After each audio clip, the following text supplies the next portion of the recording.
going to read to you the scripture again in Hebrews 11, verse 6. But without faith, it is impossible to please God. Without faith, it is impossible to please God, to please Him. For who comes to God, you got to come to God, must believe that He is, and that He is a rewarder of those who diligently seek Him. So, again, I said this scripture is such a loaded scripture, and it's so wonderful in terms of stimulating dreams. You know, because the scripture says you must come to God. If you believe in Him and you trust Him, you've got to come to Him.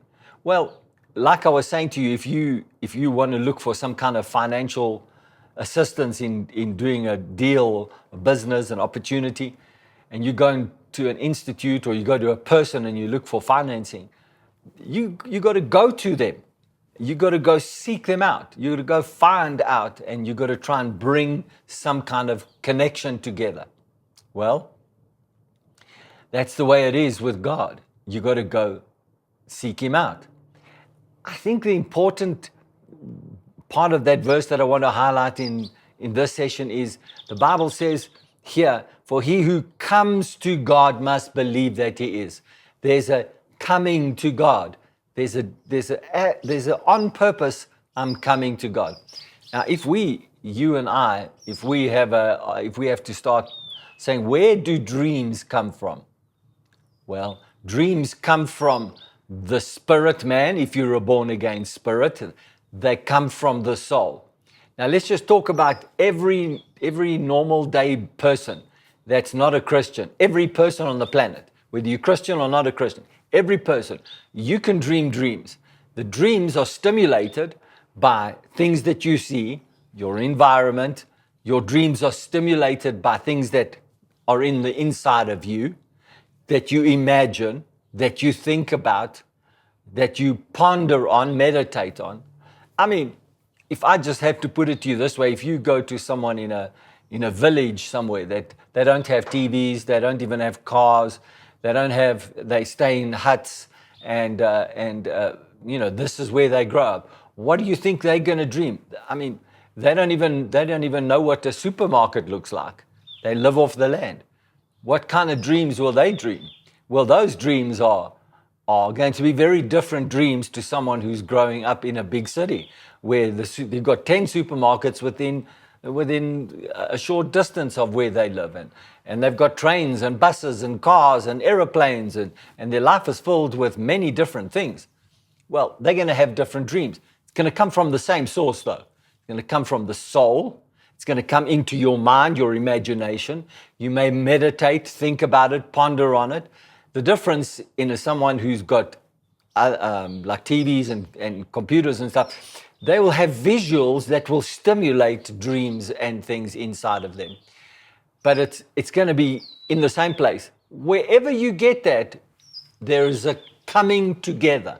There's a coming together of a TV, there's a coming together of a computer, there's a coming together of a house, riding along a boulevard or a beachfront, and you see a house and you dream, that's a house I'd like to live in one day. That's the kind of place I would like to own one day.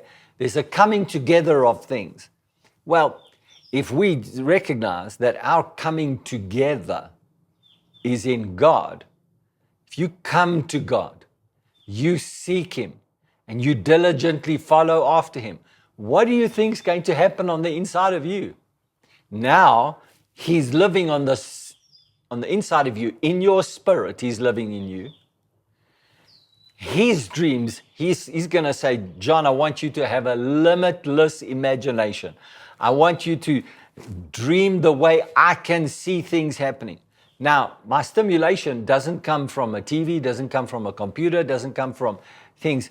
It happens on the inside of me. I'll still have obviously those things that are in my soul.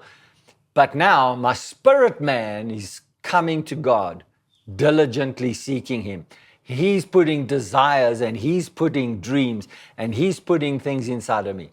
And as I'm searching Him and He's in me, faith is arising. Faith is arising. I want to do this. Lord,